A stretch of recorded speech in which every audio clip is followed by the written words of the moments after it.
and welcome back to my YouTube channel. Dan kali ini aku mau menceritakan, bukan menceritakan, tapi mau review salah satu buku sastra Arab berjudul Perempuan di Titik Nol.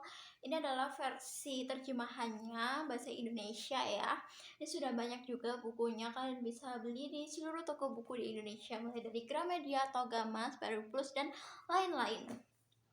Oke, jadi ini tuh kayak salah satu buku sastra Arab ya. Tadi udah aku bilang kalau ini adalah sastra Arab yang menceritakan mengenai Firdaus. Firdaus itu seorang tokoh perempuan, dia seorang pelacur yang dipenjara. Dipenjaranya kenapa ya? Simak terus ya. Jadi buku ini tuh salah satu novel feminis kayak gitu. Dia menceritakan Firdaus tadi itu, dan di sini Firdaus itu digambarkan punya karakter yang kuat. Dia cerdas, pemberani, mandiri, gitulah pokoknya. Nah, tetapi Firdaus ini dia kayak benci banget dengan kehidupan, terus dia juga benci banget dengan lelaki kayak gitu. Karena apa? Karena dia itu nggak pernah merasakan kasih sayang, cinta kasih dari seorang laki-laki. Bahkan bapaknya sendiri pun dia nggak pernah merasakan. Ayahnya Firdaus ini dulu tuh dia suka marah-marah. Ayahnya ya ini, dia suka marah-marah, memukuli Firdaus, memukuli ibunya Firdaus kayak gitu. Bahkan ayahnya ini kayak terlalu mementingkan dirinya sendiri gitu loh. Kayak keluarganya nggak ada yang makan, tapi dia harus makan 3 kali sehari kayak gitu. Padahal keluarga dia itu kayak miskin, terus makan juga nggak bisa rutin 3 kali sehari gitu. Tapi ayahnya ini harus gitu, harus tiga kali sehari, kalau enggak dia akan marah-marah. Nah, itu tadi, hingga suatu hari ayahnya ini meninggal. Dia diasuh oleh pamannya. Pamannya ini kayak beberapa kali melecehkan Firdaus gitu, kayak meraba-raba pahanya dan lain sebagainya, hingga pamannya ini menikah gitu. Dan Firdaus ini juga disekolahkan sama pamannya ya. Firdaus juga disekolahkan sama pamannya.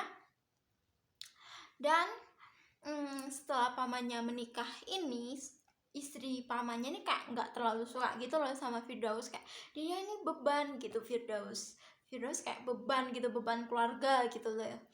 Yang mana akhirnya Firdaus dinikahkan sama seorang laki-laki tua. Dia lumayan kaya, tapi nggak kaya banget gitu. Tapi pelit guys, pelitnya tuh pelit banget lah pokoknya. Dan pertama itu kayak Firdaus ya biasalah kayak disayang-sayang gitu. Tapi lama kelamaan kok laki-laki suaminya ini tuh suka memukuli Firdaus gitu. Yang mana akhirnya Firdaus pergi dari rumah. Dia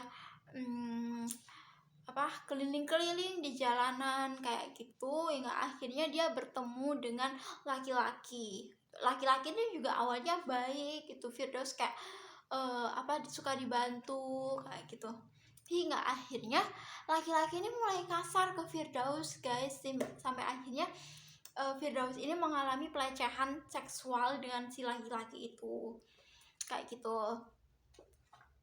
Hingga dia kabur lagi sampai akhirnya dia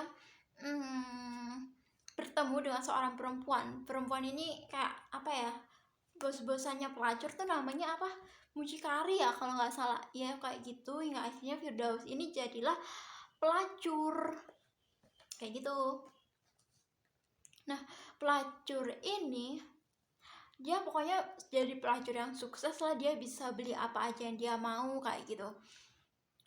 Sampai akhirnya dia sadar gitu loh, kayak pelacur itu kayak apa ya, bukan pekerjaan yang baik gitu, kayak tidak terhormat. Pokoknya dia dapat caci maki kayak gitu, dibilang gak terhormat, bukan wanita terhormat kayak gitu.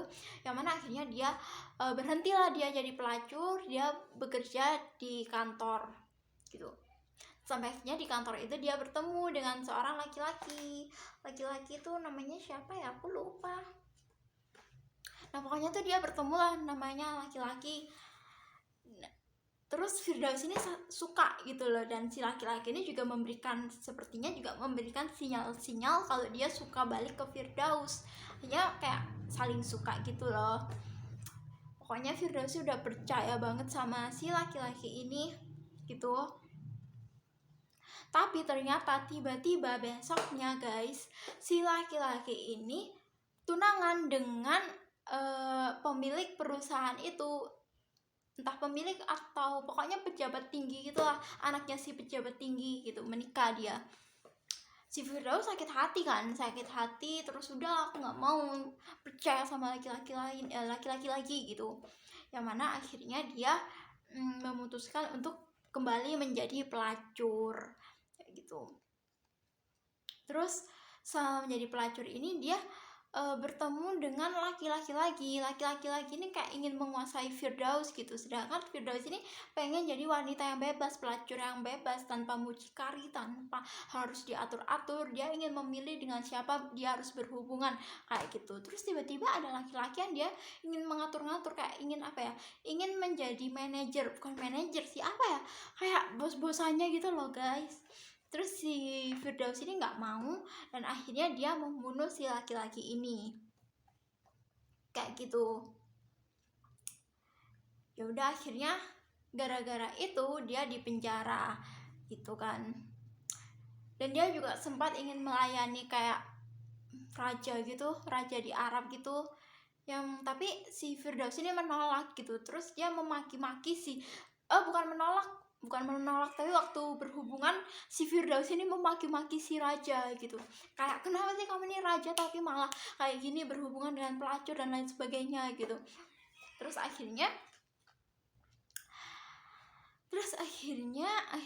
Firdaus ini dipenjara gitu. Firdaus juga mengakui kalau dia habis membunuh dan akhirnya dia dipenjara dia mendapat hukuman mati seperti itu. Pokoknya itu bagus banget sih guys. Kalian betapa, kan kalau baca ini kalian akan melihat betapa bobroknya pada masa itu gitu di Arab ya, betapa kuatnya budaya patriarki dan betapa perempuan terinjak-injak banget harga dirinya kayak gitu. Bahkan Firdaus ini tapi keren loh guys, Firdaus ini dia pemberani dan karakternya begitu kuat sampai membuat malu, maksudnya membuat malu pembaca mungkin ya, orang-orang yang merasa dirinya suci bersih gitu. Pokoknya bagus banget sih, kayak dia betapa dia membenci kehidupan, dia mencaci maki kehidupan dengan kata-kata yang penuh dengan sarkasme kayak gitu.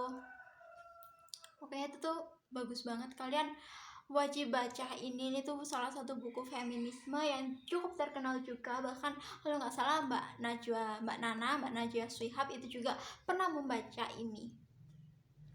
Jadi buat kalian menurutku wajib membaca ini, dan ketika kalian membacanya sehalaman saja kalian akan tersihir dan terbius hingga akhirnya kalian akan ingin untuk selalu membaca terus, dan akhirnya tiba-tiba udah sampai halaman terakhir, udah habis ceritanya kayak gitu. Apa sih aku ngomong apa, maaf ya guys kalau kalian merasa aku nggak jelas, karena emang bener-bener guys buku ini tuh bagus banget, jadi kalian wajib membacanya.